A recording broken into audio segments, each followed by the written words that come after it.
پر حضرت عبداللہ ابن زبیر نے بیعت نہیں کی، اور ان کے بعد امام حسین رضی اللہ عنہ نے بھی یزید کے ہاتھ پر بیعت نہیں کی۔ وہ سمجھتے تھے کہ یہ خلافت کا اہل یہ شخص نہیں ہے، یہ جو خلیفہ بنا ہوا ہے اس کے لائق نہیں ہے، اور جو لائق ہے وہ امام حسین رضی اللہ عنہ ہے۔ ایک مرتبہ یزید نے ولید بن عتبہ سے کہا کہ سب سے پہلے بیعت امام حسین سے کرائیے، کہ میرے ہاتھ پر بیعت کرے، مجھے خلیفہ مانے۔ اور انہوں نے حضرت امام حسین رضی اللہ عنہ کو رات کے وقت میں بلایا اپنے گھر پر، اور انہوں نے یہ خط یزید کا سنا دیا کہ اس میں لکھا ہوا ہے کہ آپ ہمارے ہاتھ پر بیعت کیجئے۔ ہمارے ہاتھ پر بیعت کرنا خلافت نیابت، یعنی ہمارے ہاتھ پر آپ بیعت کریں گے تو سمجھیے یزید کے ہاتھ پر آپ نے بیعت کرنی، نیابت ہو جائے گی۔ تو امام حسین رضی اللہ عنہ نے کہا کہ مجھ جیسے شخص سے اس وقت بیعت لینے کی کیا ضرورت ہے؟ بیعت تو دین میں ہونی چاہیے جب سورج اپنے آب و تاب پر ہو، سورج اپنے کرنیں پھیلائے ہوئے ہو، اس وقت میں مجھ سے بیعت لیتے۔ رات کے وقت میں بیعت لینے کا کیا مطلب ہے؟ تاکہ لوگ بھی جانتا کہ امام حسین نے بیعت کی ہے۔ لیکن ولید بن عتبہ کے اندر حضرت امام حسین کے لیے محبت تھی، انہوں نے آپ کو جانے دیا۔ اب ادھر امام حسین رضی اللہ عنہ راتوں رات وہاں سے ہجرت شروع کر دی، حالانکہ وہ جگہ جہاں آپ صلی اللہ علیہ وسلم ہجرت کر کے گئے، جو نبیوں کا شہر ہے، جو صحابہ کا شہر ہے، جو آپ کی قبر وہاں ہے، آپ کے شہر ہے، لیکن ان باغیوں نے آپ کو وہاں سے ہجرت کرنے پر مجبور کر دیا۔ حالانکہ نبی یہاں سے مکہ سے مدینہ ہجرت کر کے آئے تھے، اب امام حسین مدینہ سے ہجرت کر کے راتوں رات مکہ تشریف لے جا رہے ہیں۔ اب ادھر سے انہوں نے خط لکھ دیے، خط کا کوئی جواب نہیں آیا یزید کے پاس، تو انہوں نے دوسرا خط بھیجا، ایک ولید بن عتبہ کے نام، ایک نیا گورنر کے نام، کہ اس گورنر کو ہم ختم کرتے ہیں، دوسرا گورنر بناتے ہیں۔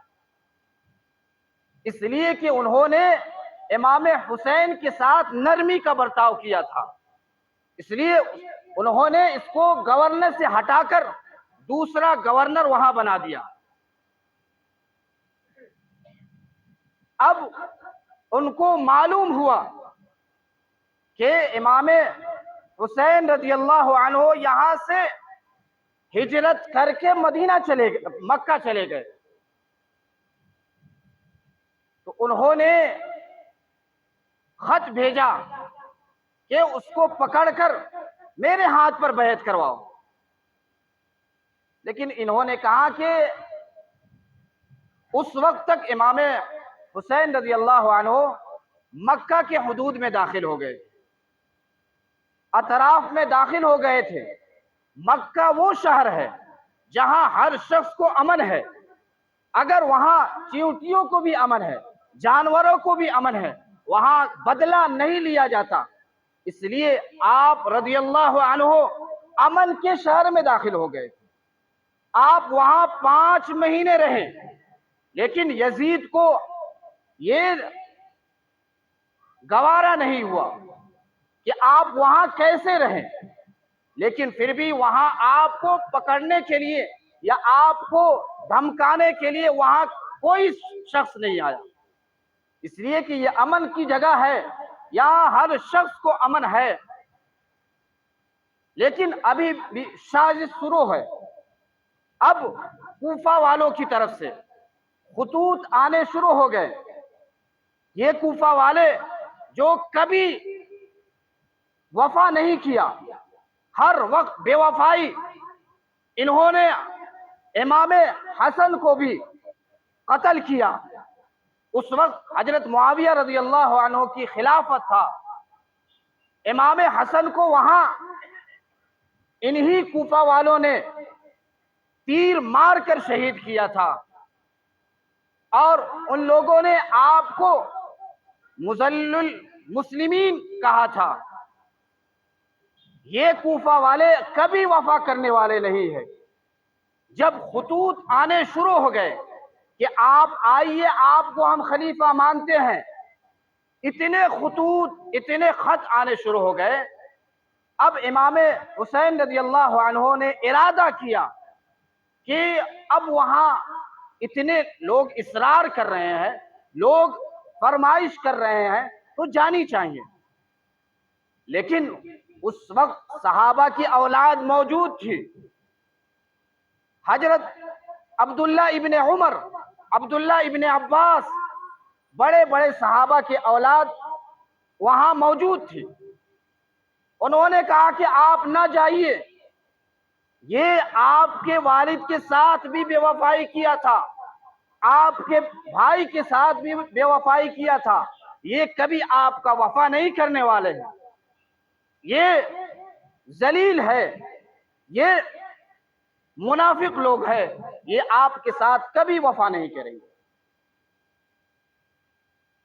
تو حضرت امام حسین رضی اللہ عنہ نے کہا کہ یہ لوگ اللہ کا واسطہ دے رہے ہیں کہ آپ مجھے دین کی رہبری کیجئے، آپ مجھے دین سکھائیے۔ اگر یہ شخص کل قیامت میں اللہ کے سامنے کہہ دے کہ ہم نے بلایا تھا، اس نے نہیں آیا، تو کل قیامت میں ہم کیا جواب دیں گے؟ تو صحابہ نے کہا کہ ابھی آپ نہ جائیے، لیکن ایک نمائندہ بھیج دیجئے تاکہ وہاں کے حالات کو معلوم کرے، وہاں کے حالات کو دیکھے، پرکھے کہ کیسا ہے۔ تو انہوں نے اپنے چچا زاد بھائی عقیل بن مسلم کو وہاں بھیج دیا، اور وہاں جانے کے بعد کوفہ والوں نے بہت ہی احترام کیا، اور ان کو مسجد کوفہ کے جامع مسجد میں بیٹھا کر بیعت شروع کر دی، ان کے ہاتھ پر بیعت کرنا شروع کر دیا۔ اب انہوں نے بہت ہی عزت دی، اور ان کے ہاتھ پر ہزاروں لوگ بیعت کرنے شروع کر دیے۔ اب 2-3 دن گزر گئے، مسلم بن عقیل نے دیکھا کہ یہاں کے لوگ جیسا پہلے خبر تھا ویسا نہیں ہے، یہ لوگ بہت اچھے طریقے سے پیش آ رہے ہیں، یہ لوگ ہماری عزت بھی کر رہے ہیں اور آپ کے آنے کا اصرار بھی کر رہے ہیں۔ تو مسلم بن عقیل نے ایک خط لکھا امام حسین رضی اللہ عنہ کے نام کہ آپ یہاں چلے آئیے، یہاں کے لوگ بہت اچھے ہیں، آپ کے انتظار میں ہے، آپ وہاں سے سفر شروع کر دیں۔ اب ادھر امام حسین رضی اللہ عنہ مکہ سے نکل گئے، اب ادھر یہ خبر یزید کو پہنچ گئی۔ امام حسن کے سفر کی خبر نہ ہو، لیکن مسلم بن عقیل کی خبر یزید کو پہنچ گیا۔ اب وہ ظالم نے ایسا کیا، وہاں کے جو گورنر تھا نعمان بن بشیر، ان کو بدل کر ابن زیاد کو گورنر بنا دیا۔ اب نعمان بن بشیر کو ہٹا کر اب دوسرا گورنر وہاں یزید کو بنا دیا، ابن زیاد کو۔ ابن زیاد اتنا بڑا ظالم تھا، اتنا بڑا کمبخت کہ سب اس کی ظالمیت کو جانتا تھا۔ اب وہ شخص نقاب لگائے ہوئے اپنے چہرے کو چھپائے ہوئے کوفہ میں داخل ہوا اور آہستہ آہستہ گورنر ہاؤس پر پہنچ گیا۔ اب لوگوں نے سمجھا کہ یہ امام حسین آئے ہیں، امام حسین آئے ہیں، لوگ خوش ہوئے۔ جب وہاں ہاؤس پر پہنچ گئے، جب انہوں نے اپنا نقاب ہٹایا اور انہوں نے کہا کہ جس شخص نے مسلم بن عقیل کو پناہ دیا ہے، جس شخص نے اس کے ہاتھ پر بیعت کی ہے، اس کے لیے ہمارے طرف سے تحفہ ہے۔ وہ تحفہ کیا ہے؟ انہوں نے نیام سے اپنا تلوار نکالا اور کہا کہ جس نے بھی بیعت کیا ہے میں اس کے گردن کو اڑا دوں گا۔ اب کوفیوں بدل گئے، اب کوفیوں کے اندر یہ منافق تھے، یہ بدلنے والے تھے، کبھی وفا کرنے والے نہیں تھے۔ اتنا کہنا تھا کہ وہ بدل گئے۔ اب وہی مسلم بن عقیل کو کل عزت کرنے والے تھے، کل ان کے ہاتھ پر بیعت کر رہے تھے، لیکن آج ان لوگوں نے ظالم بنا کر ابن زیاد کے حوالے پیش کر دیا۔ ابن زیاد نے قتل کر دیا،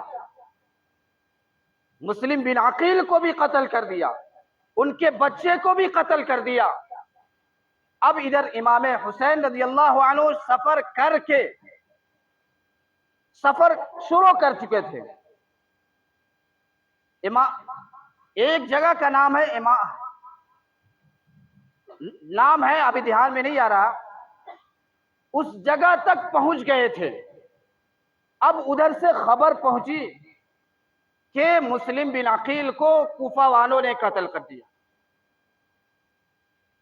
اب انہوں نے اپنے جتنے لوگ ساتھ گئے تھے، اپنے خاندان والے، رشتہ دار والے، سب کو جمع کیے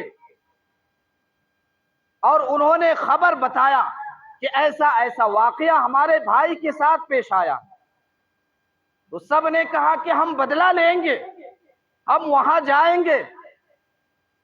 امام حسین نے کہا کہ جو لوگ ہمارے ساتھ سفر کیے تھے، کوئی سفر کے نیت سے چلے تھے، اگر جانا چاہتے ہیں تو یہاں سے چلے جائیں۔ اب یہاں سے واپس جانا چاہتے ہیں چلے جائے۔ چند لوگوں نے واپس چلے گئے، لیکن ان کے خاندان والے وہاں سے سفر شروع کر دیے۔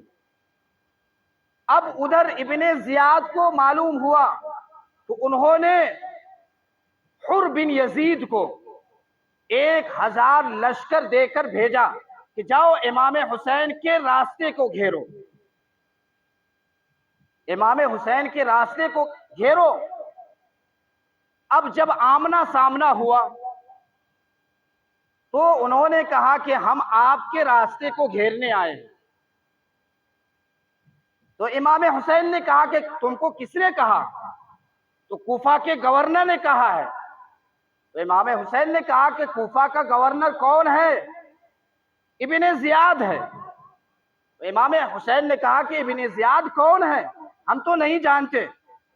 جب یزید کو آپ نہیں تسلیم کر سکتے تو ابن زیاد کے ہاتھ پر کیسے بیعت کر سکتے؟ تو ادھر سے کوئی جواب نہیں آیا۔ تو پھر ابن زیاد نے عمر بن سعد کو 4000 لشکر لے کر روانہ کیا۔ وہ بھی آئے اور آپ سے ملاقات ہوئی۔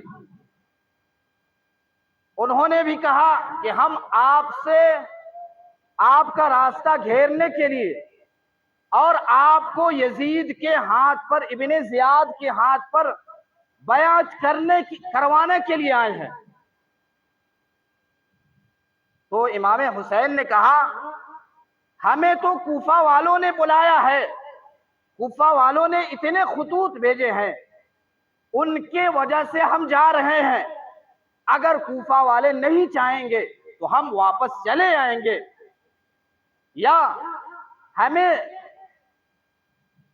یزید کے پاس جانے دو، یا ہمیں کسی سرحد پر جانے دو، اسلامی سرحد پر جہاں لڑائی ہو وہاں ہم شریک ہو جائے. لیکن یہ خبر بھی ابن زیاد کو پہنچایا گیا.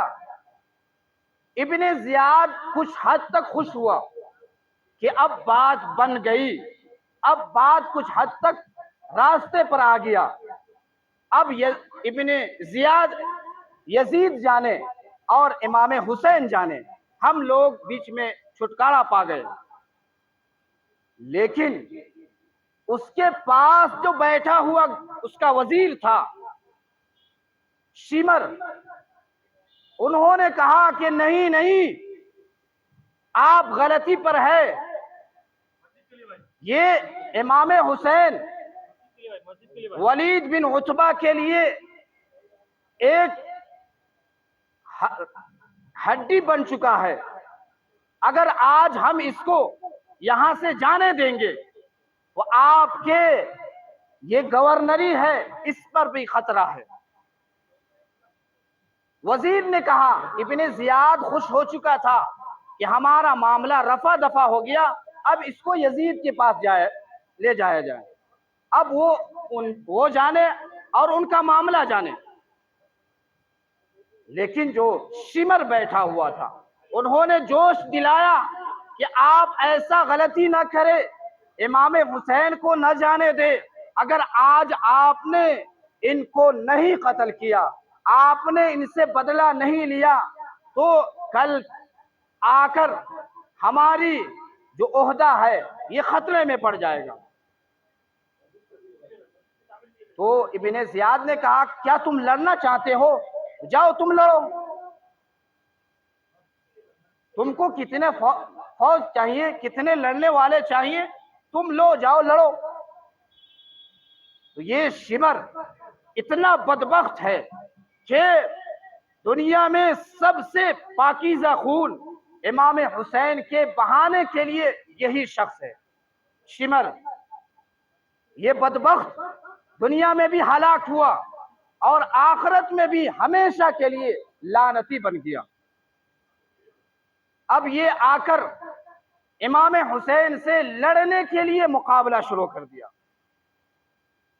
تو روایات میں آتا ہے کہ امام حسین نے ایک دن کی مہلت مانگی. جو شمر پہنچے تھے 9 تاریخ میں پہنچے تھے، تو امام حسین نے ایک دن کی مہلت مانگی. بلکہ مہلت نہیں مانگی، بلکہ ان کے ماتھے پر یہ ظالمیت لوگوں کے سامنے دکھانے کے لیے، آیا کرنے کے لیے انہوں نے مہلت لی، تاکہ ان کے ماتھے پر ظالمیت ثابت ہو جائے. اب جب 10 محرم کے دن، آج ہی کی تاریخ، لڑائی شروع ہوتی ہے، اور اس لڑائی میں صرف امام حسین نہیں ہے، حضرت علی کے 9 بیٹے ہیں. ہم صرف امام حسین کو جانتے ہیں، حضرت علی رضی اللہ عنہ کے 9 بیٹے شہید ہیں. 9 بیٹے. ہم صرف امام حسین جانتے ہیں، لیکن اس لڑائی میں 9 بیٹے شہید ہوئے. اور خاندان کے لوگ کل ملا کر 21 افراد شہید ہوئے.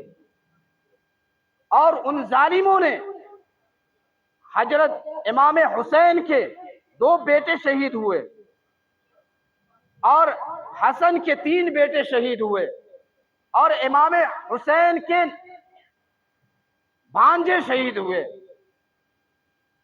یہ شہادت کسی ایک کا نہیں ہے، یہ شہادت بہت سارے لوگوں کا ہے. اب ایک بیٹے امام حسین کے علی اصغر، بڑے کا نام علی اکبر، اور بیچ والے کا نام صرف یہی بچے ہوئے تھے، زین العابدین. اور ایک گود میں بچہ تھا امام علی اصغر، ان کو بھی ظالموں نے تیر مار کر امام حسین کے گود میں شہید کر دیا. اب باپ کو کیا گزرا ہوگا؟ یا ماں کو کیا گزرا ہوگا کہ ان کا پیارا بچہ ماں کے باپ کے گود میں شہید ہو گیا۔ سب سے پہلے علی اکبر شہید ہوئے، پھر علی اصغر شہید ہوئے، امام حسن کے 3 اولاد شہید ہوئے، اور اس لڑائی میں بوڑھے بھی تھے۔ 58 سال کے امام حسین تھے، بچے تھے۔ یہ کوئی لڑائی نہیں تھا، بلکہ یہ دفاعی لڑائی تھا۔ جب کوئی کسی پر حملہ کرے گا تو اپنے جان کو حفاظت کرنے کے لیے وہ بھی لڑے گا۔ یہ کوئی بدلہ پہلے سے لڑائی کا ارادہ نہیں تھا، بلکہ اپنے جان کی حفاظت کے لیے امام حسین نے لڑا تھا۔ اب اس میں امام حسین کو بھی شہید کر دیا گیا، اور یہ حر بن یزید جو سب سے پہلے 1000 لشکر لے کر آئے تھے، انہوں نے دیکھا کہ یہ تو معاملہ امام حسین اور یزید سے ہے، اس میں بچے کو قتل، بچے کے اوپر پانی روک دینا، یا عورتوں کو پانی نہ دینا، بوڑھوں کو قتل کرنا، یہ کیا ماجرا ہے؟ ہمیں تو یہ بات سمجھ میں نہیں آ رہی۔ یہ تو 2 آدمی کا معاملہ تھا، صلح ہو جاتا، لیکن جنگ شروع کر دینا، ان کے لیے ظلم شروع کر دینا، یہ ہمیں سمجھ میں نہیں آ رہا۔ وہ شخص جو پہلے سے ابن زیاد کے لشکر میں تھا، فوراً اس لشکر سے نکل کر امام حسین میں داخل ہو گیا کہ ہمارے آخری قطرے تک ہم آپ کی جان کی حفاظت کریں گے۔ ہمیں معلوم نہیں تھا کہ یہ ظالم لوگ آپ کے قتل کے در پہ ہے، ہم سے جو غلطی ہوا معاف فرما دیجئے، اب ہم آپ کے آخری سانس تک ہم آپ کی حفاظت کریں گے۔ تو یہ حر بن یزید، ان کی بھی لاش امام حسین کے قافلے میں ملا، ان کے بیٹے بھی شہید ہوئے، اور ان کے ساتھ ساتھ ان کے بھائی بھی شہید ہوئے۔ حر بن یزید کے ساتھ ان کے ایک بیٹے بھی اور ایک بھائی بھی شہید ہوئے۔ اور جب یہ امام حسین کو شہید کر دیا، اب امام حسین کو شہید کرنے کے بعد ان کے سر کو لے جایا گیا، ابن زیاد کے پاس پیش کیا گیا، تو وہاں ایک ضعیف صحابی تھے، انہوں نے کہا، جب انہوں نے چھڑی سے امام حسین کے منہ پر لکڑی سے اشارہ کر رہے تھے، تو اس ضعیف صحابی نے کہا کہ اے ظالم، تم نے ظلم میں حد سے بڑھ گیا، کچھ تو خیال کرتا، یہ مبارک ہونٹ ہے جس کو آپ صلی اللہ علیہ وسلم چوما کرتے تھے، آپ ان ہونٹوں پر بوسہ دیا کرتے تھے، تم کس پر چھڑی دکھا رہے ہو؟ تم اپنے چھڑی کو ہٹاؤ۔ اس بوڑھے کے اندر بھی ایمان تھا، وہ بوڑھے بھی ایمان کے جوش میں تھا کہ یہ مقدس ہستی جو نانا جان کا نواسا، یہ دنیا کا سب سے اہم اس وقت خون تھا، لیکن ان ظالموں نے آپ کو بھی نہیں بخشا، آپ کو بھی قتل کر دیا۔ اب معاویہ ابن یزید کے پاس یہ معاملہ لے کیا گیا، تو انہوں نے دکھاوٹی آپ کے اس قتل پر غم کا اظہار کیا، اور یہ شور سن کر ان کی بیوی جو یزید تھا، ان کی بیوی گھر سے نکلی، اور ان کو یہ بھی ہوش نہیں تھا کہ اپنے سر پر دوپٹہ رکھے، بے ہوشی کی حالت میں دوڑتی ہوئی باہر آئی کہ یہ کس چیز کا ہنگامہ ہے۔ وہ آنے کے بعد دیکھ رہی ہے، معلوم ہوا کہ امام حسین کا سر لایا گیا ہے، امام حسین کو قتل کر دیا گیا ہے۔ تو انہوں نے، ان کی بیوی نے کہا یزید سے، اے ظالمو تم نہیں جانتے یہ کس کا سر ہے؟ یہ تو نواسے رسول ہے، ان کے سر کو تم نے قتل کر کے کیا ظلم کیا۔ انہوں نے کچھ وقت کے لیے ان کو تسلی دی اپنے بیوی کو کہ ہم اس کا بدلہ لیں گے، لیکن وہ ظالم بدلہ نہیں لیا، انہوں نے جھوٹ بولا۔ ہاں یہ ہے کہ اہل بیت کی جو عورتیں تھیں ان کو پردے میں رکھا، ان کی عزت کو تار تار نہیں کیا، اور اس میں صرف امام زین العابدین بچے ہوئے تھے۔ یہ بہت بڑا حادثہ ہے، یہ تاریخ میں ایسا کالا واقعہ نہیں ملے گا۔ اس کے علاوہ جتنے بھی شہید ہوئے ہیں کسی کے ہاتھ ہوا ہے، لیکن یہ جو شہادت ہوئی ہے یہ خلیفہ کے ہاتھ ہوا ہے، یہ گورنر کے ہاتھ ہوا ہے، اس لیے یہ شہادت یہ ایک بدنما داغ ہے ہمارے لیے اور تا قیامت تک رہے گا۔ اور امام حسین رضی اللہ عنہ کئی مرتبہ آپ صلی اللہ علیہ وسلم کی زیارت کر چکے تھے۔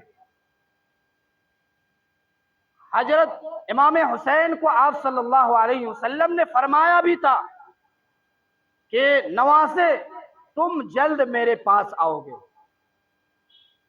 ایک مرتبہ انہوں نے خواب دیکھا کہ چند لوگ چل رہے ہیں اور ان کی موت آگے آگے چل رہی ہے، تو حضرت امام حسین نے انا للہ و انا الیہ راجعون پڑھا۔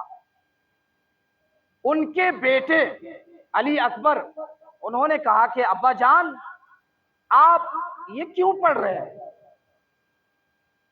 تو آپ رضی اللہ عنہ نے بتایا کہ ایسا ایسا خواب دکھایا گیا ہے نانا جان کی طرف سے۔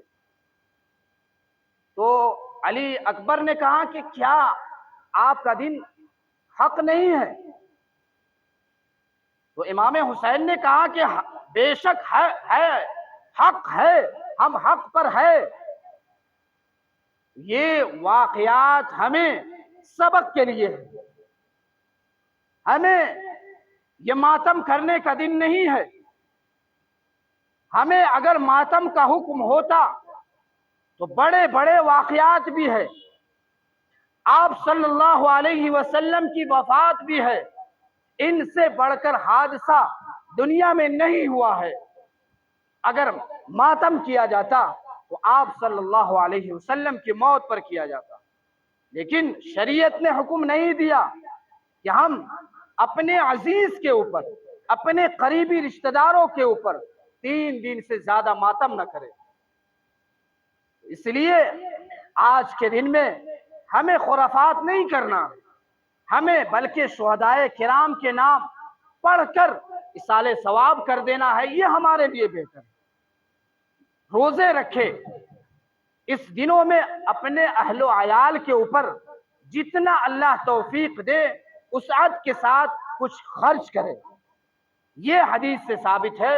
اس کے علاوہ جتنے ہم اور آپ بنا چکے ہیں سب واہیات اور خرافات ہے، اس کا اسلام سے، شریعت سے کوئی تعلق نہیں ہے۔